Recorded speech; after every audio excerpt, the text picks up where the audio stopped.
السلام علیکم ویورز، اردو افسانہ ہے سودا، رائٹر ہیں سعدیہ چودھری۔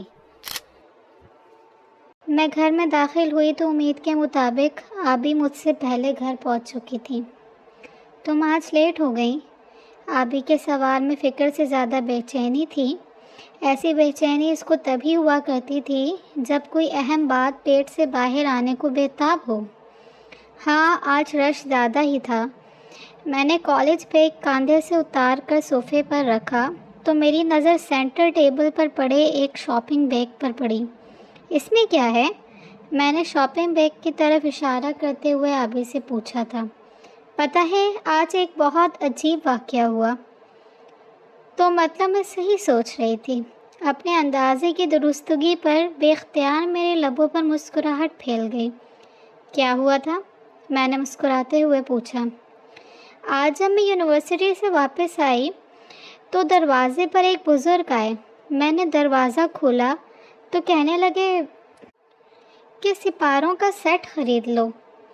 تو تم نے خرید لیا؟ مگر گھر میں تو پہلے سے ہی قرآن مجید اور سپارے موجود ہیں۔ میں نے شاپنگ بیگ کی طرف دیکھتے ہوئے آبی سے پوچھا۔ اف، پوری بات تو سن لو۔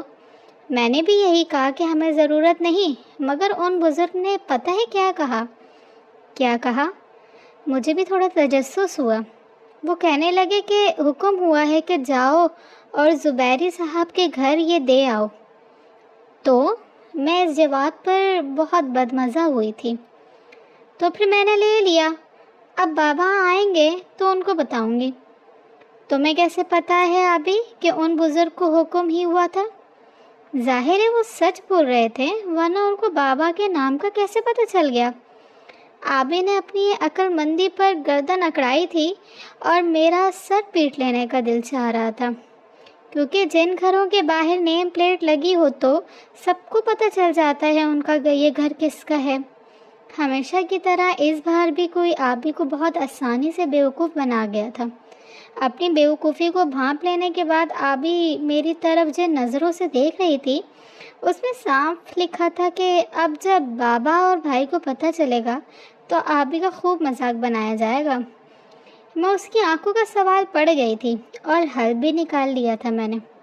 کہہ دینا کہ ثواب کی نیت سے مسجد میں بھجوانے کے لیے خریدا ہے تم نے سپاروں کا یہ سیٹ، اور خبردار جو اس کے پیسے اب بابا سے مانگے تو۔